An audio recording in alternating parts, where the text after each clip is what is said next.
The clink of glass cups carried softly through the wide living room. Warm yellow light reflected off the marble table, the kind of thing I once thought I'd never touch. Yet tonight, our $1 million home was packed with people. I stood near the stairs, trying to look calm as I watched Brandon, my husband, lean in close to Megan, his new assistant. She said something, her lips nearly brushing his ear. He laughed, the kind of laugh he hadn't given me in a long time. I caught a few guests glancing at me, then at them, like they were used to seeing it. I wasn't part of any conversation Brandon had tonight. I stood in my own house, but didn't belong to the air inside it. An older guest walked over to greet me, someone who'd been with us since the days when our company barely had a place to stand. He looked at me, then around the room, and smiled. "Hard to believe you two went from that tiny rented room on the second floor to all this?"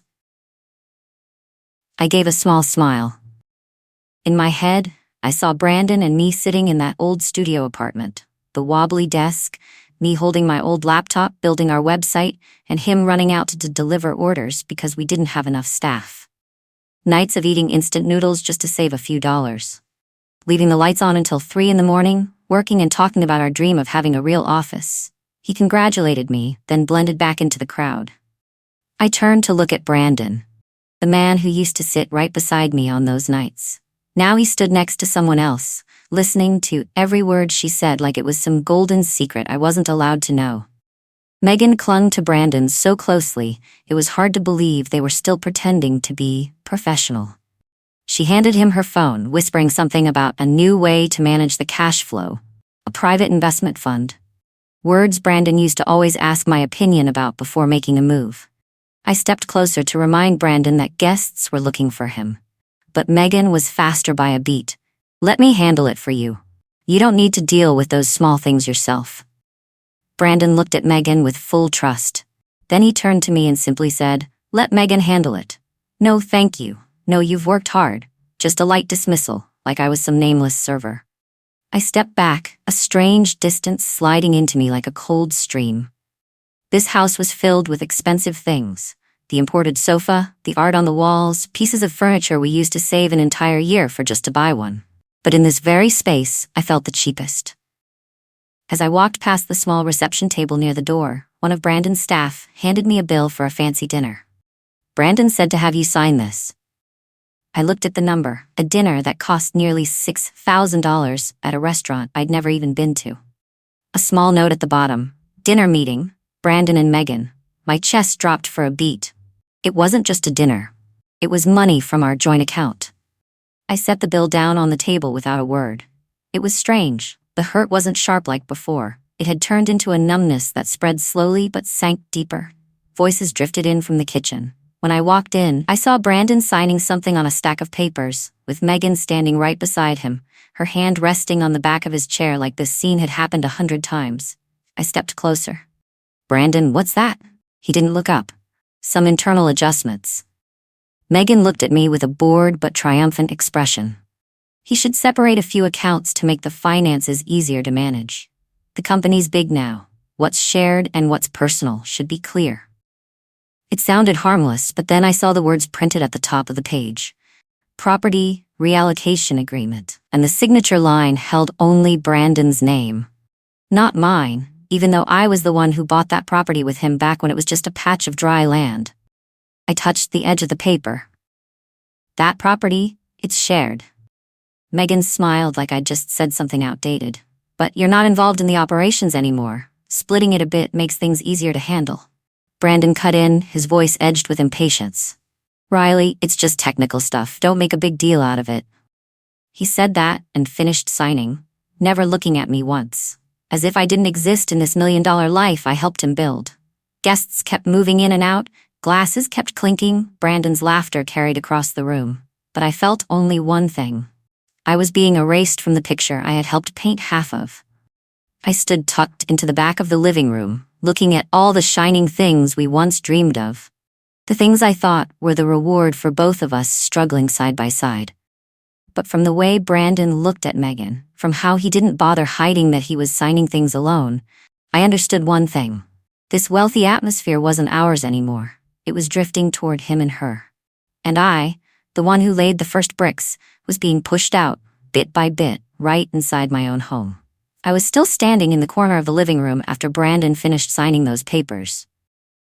But the feeling of being pushed out didn't come from that moment alone.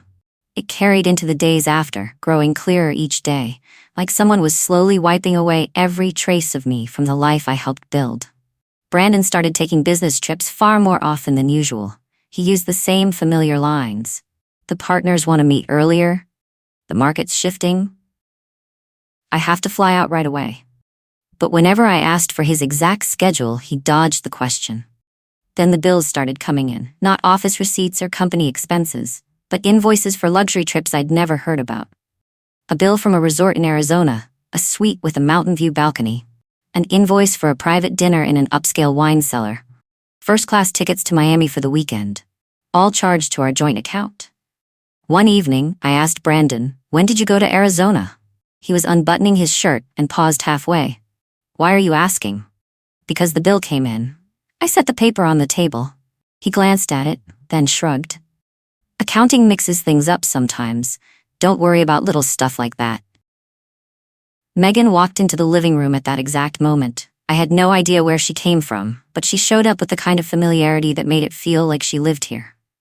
"Are you ready for tomorrow's meeting?" she asked, her voice soft, like someone who'd been close to him for a long time.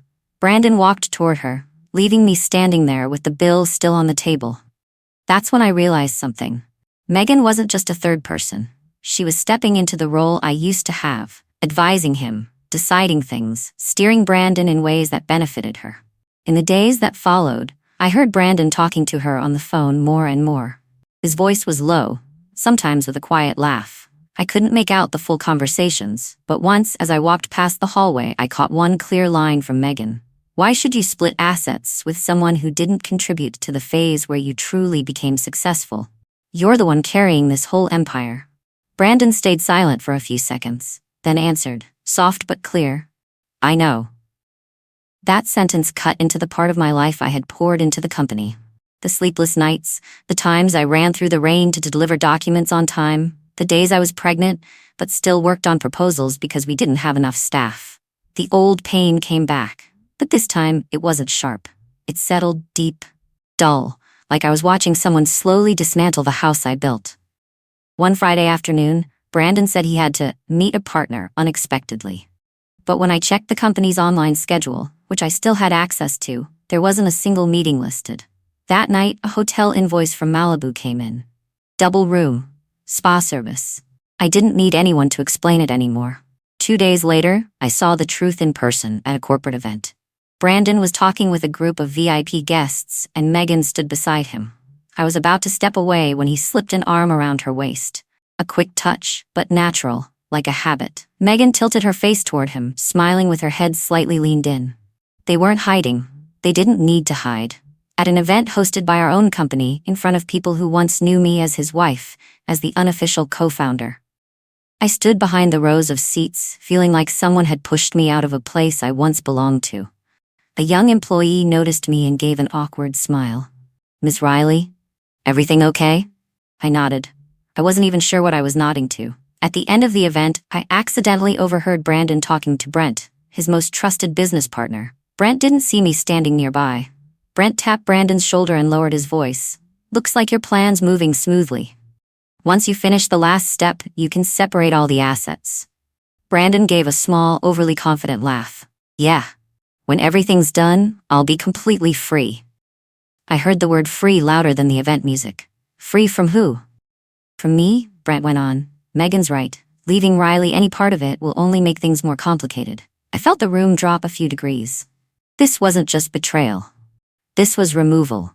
This was cutting me out of our shared life without a hint of hesitation. Brandon answered Brent, his tone casual like he was talking about someone distant. "Riley isn't important in this stage anymore. She's on the outside." That was the first time I understood completely. This wasn't a moment of temptation. He had fully chosen her side, turning our $1 million empire into something that belonged to him and the new woman. That night when I got home, I closed the door to our old office and sat down in the chair.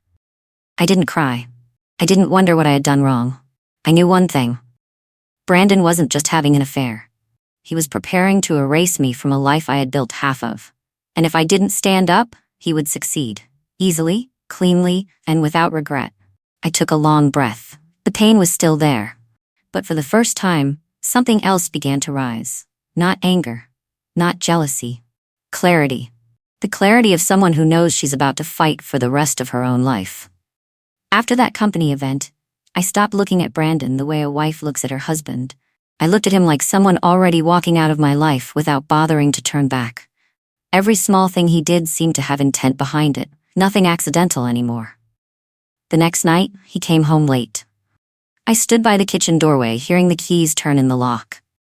He walked in, his shirt carrying a faint scent of a perfume I didn't recognize. A scent I'd grown familiar enough with to know it wasn't from the office. I asked directly, "Brandon, are you planning to tell me about the assets that are being moved out of our names?" He paused for just a beat, enough for me to catch a tiny flicker of unease in his eyes.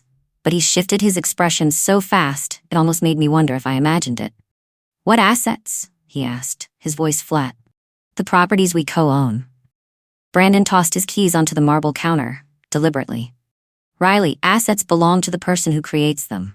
He said it like it was some long-held truth he'd always believed.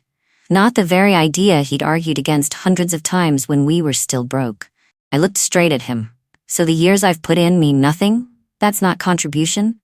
He folded his arms, his attitude cold to the point of being unfamiliar. "You handled the kids, the house. That was your role. The company, I built that." At the end of the hallway, Megan appeared. I didn't know when she'd arrived or why she always showed up whenever Brandon and I argued, as if she lived in our home. The look she gave me, confident, triumphant, told me everything. The words coming out of Brandon's mouth weren't just his. They were the thoughts Megan had been pouring into him for a long time.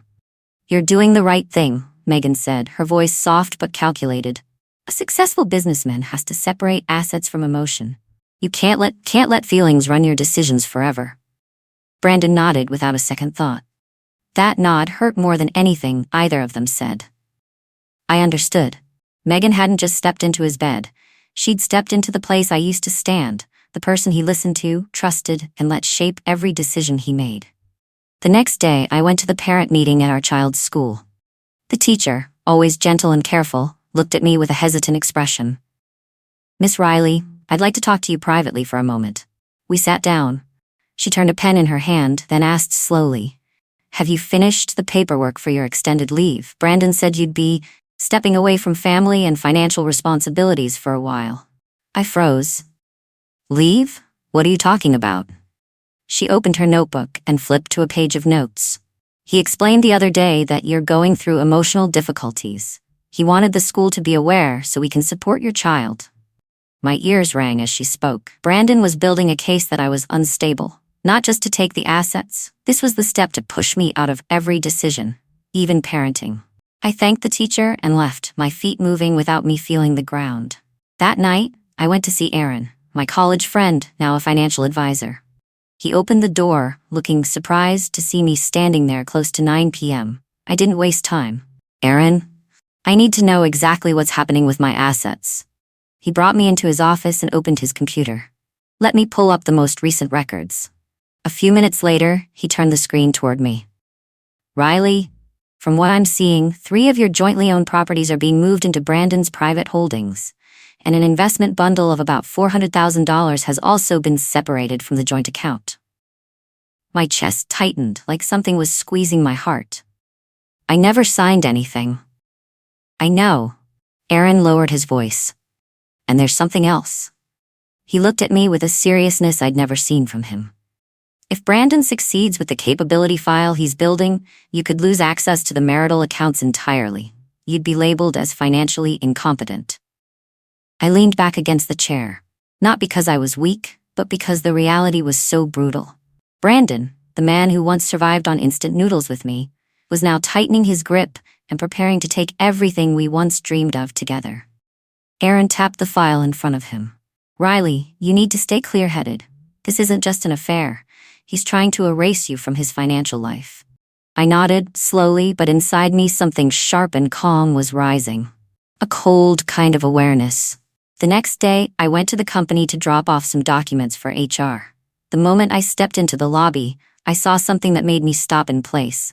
Megan walked out of the meeting room with Brandon, her hand resting lightly on his arm. The two of them walked side by side like a recognized couple. Employees lining the hallway nodded to them as if greeting husband and wife. I heard one employee glance at Megan and say quietly, "Mrs. Hale, I sent the proposal to your email." Megan just smiled, not correcting him. Brandon didn't correct it either. He didn't say, "That's not my wife." He let them believe it, easily, comfortably, as if it were the obvious truth. I understood. Brandon didn't just want to replace his wife. He wanted to replace history. He wanted to rewrite the life he once lived with me, put Megan in my role, then erase my name from everything. I walked out of the building and stood on the front steps for a long moment. The breeze was light, just enough to make me clear-headed. Brandon wasn't just a man who cheated. He was someone using the law, the finances, and the company to erase every mark I ever made. He was trying to wipe me out of the very life I'd laid the foundation for, and facing that truth, I wasn't afraid anymore. I felt only a cold, metallic clarity. He thought I would stand still and let him delete me like an extra file in the system? No. I've given up too much in this life to let myself disappear like that. And in that moment, I knew. I wasn't going to let him finish that plan. Not by screaming, not by crying, but by standing up at the right time, in the right place. I decided to stay quiet in the days leading up to the company's big event. Not out of fear, but so Brandon and Megan would believe I'd been pushed down far enough, so they wouldn't expect me to rise again. The event was held in a luxury hall downtown, a night full of lights with hundreds of guests, investors, and senior staff. Exactly the kind of thing Brandon loved, standing on a stage under the glow of success he believed he alone had created. I arrived a few minutes late and chose a seat near the back on purpose. No one noticed me, exactly how I wanted it. Brandon stepped onto the stage, adjusted the mic, and Megan stood on his right like an official partner. Her dress was white, elegant, as if she'd dressed for the role of replacement. Brandon began. "Tonight, I want to announce a few major changes that will redefine the company's future." I saw a few nods, eyes lifted toward him with expectation.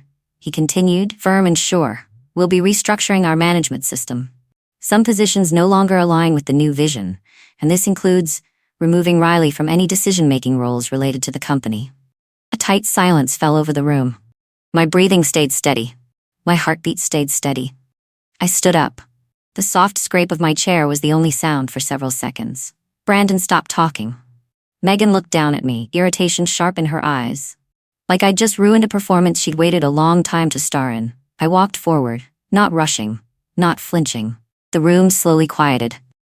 When I reached the front of the stage, I said, "Before you continue, I think everyone should hear something." Brandon shook his head, lowering his voice so only I could hear. "Riley, don't embarrass yourself." I lifted my eyes to him. "No, Brandon. This is the moment you need to listen." Then I turned to the audience. For the past 6 months, I've seen a lot of things that didn't add up, and I chose tonight to speak because this is where he plans to erase me from the company we built together. A few people murmured. I opened my bag and took out a neatly clipped stack of papers. "This is the resort bill Brandon and Megan paid for with money from our joint account." I held the page up. "This is the $6,000 private dinner Brandon labeled as a meeting." A few sharp breaths echoed through the room. I kept going. "These are the first-class tickets to Miami. And this," I unfolded another page, "is the FedEx envelope that was accidentally delivered to my house, containing a property transfer contract worth nearly $1 million, with only Brandon's signature." On stage, Brandon tried to keep his face steady, but his hands were clasped tight. Megan stared at the documents like she'd never seen them before. I spoke clearly, each word cutting like a blade. He used marital funds to take trips with his mistress, and to cover it up, he signed contracts to move assets out of my name, illegally. Megan turned to look at Brandon, but he avoided her eyes. I saw her shoulder tremble. I lowered the stack of papers. "And most importantly, this is evidence from my financial advisor, Aaron." Right then, Aaron walked up from the back of the hall. His presence shifted the entire room's attention. He spoke plainly, without softening anything. "I confirm everything Riley just presented. Brandon filed documentation to restructure the financial accounts in a way that would remove Riley's access to all joint funds and assets. In that filing, he described Riley as mentally unstable to justify transferring everything out of her reach." The murmuring grew into real shock. But that wasn't the biggest blow.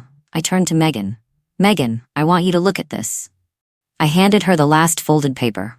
She opened it, read it, and her face drained of color. This, I said loud enough for the whole room to hear, is the contract Brandon planned to have you sign. A document making you legally responsible for a debt he didn't want in his own name. Megan looked up, eyes wide. Brandon, you told me it was just an authorization form. I continued, not giving her space to slip out of it. He wasn't just trying to take my assets. He was planning to use you as the scapegoat if everything collapsed. The room seemed to freeze. Brandon stepped forward. Riley, you're twisting. Twisting? I lifted another sheet. This is the email Brent sent you about the full plan, CC'd to a former employee who accidentally forwarded it to me. It states clearly, if the asset transfer succeeds, use Megan as the risk signature for the secondary debts. This time, Megan actually stepped back. She looked at Brandon like he was a stranger. You said we were doing this together? She stammered. He reached out to grab her hand, but she jerked away. He used me, she said, her voice cracking. He used me to erase his wife, then planned to dump the risk on me if anything went wrong. Brent had been standing near the wings listening the whole time. But the moment Megan said that, he turned and walked out, almost running, knowing that staying would drag him straight into the scandal. The board members whispered among themselves. One stepped up to the mic. Brandon Hale, you're suspended from all managerial authority, effective immediately, pending investigation. Their voices were clear, cold, and final. Brandon looked around as if he couldn't believe how fast everything had fallen apart. People who once applauded him now avoided his eyes. I stood there, not happy, not triumphant. Just clear. Megan turned to me, eyes red but voice steady. I'll cooperate, I'll tell everything. I nodded once. Not because I needed revenge, but because the truth needed someone willing to bring it to light.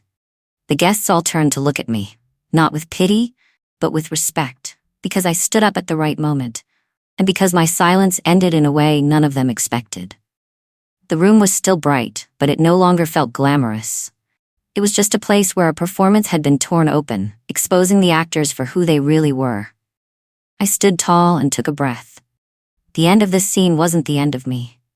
It was only the beginning of everything that would come next. The part of my life I'd live on my own worth. After that night, the story spread faster than I imagined. The next morning, the board sent out an official notice.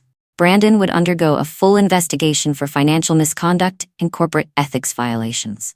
The news leaked, and within hours, people kept calling to tell me the company's stock had started to fluctuate, and the PR team had gone into emergency meetings.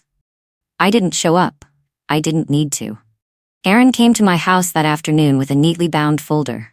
He set it on the table and sat across from me. Riley, he said, calm but firm, everything's under control. The assets that were moved are back in your name, and there's something I think you should hear. I looked at him, waiting. Brandon wasn't just planning to take your share, he said plainly. He filed paperwork to cut off your access to the joint accounts entirely. If his plan had worked, you would have walked away with nothing, not a single dollar. I already knew. But hearing it confirmed by someone I trusted still cut in a way I hadn't fully prepared for. I took a slow breath to stay steady. He calculated everything that far? Megan pushed him, Aaron said. But in the end, Brandon made the decision himself. I nodded. It didn't hurt the way it used to. It was just clear. By the end of the day, I got a text from an unknown number. Ms. Riley, I'm sorry. It was Megan. That night, she came to my door. No sharpness, no polished confidence. She stood on the porch with her hands clasped, eyes red. I'm not here to justify anything, she said, her voice rough. I just want to say, I didn't know he'd go that far. I didn't know I was just the name he planned to use. I watched her for a few seconds. The triumph I once saw in her was gone. All I saw was a young woman knocked out of her illusion by reality. I understand, I said quietly.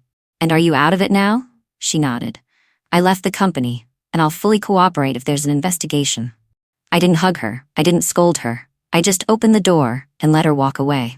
She was a victim too, in a different way. The next night, Brandon called.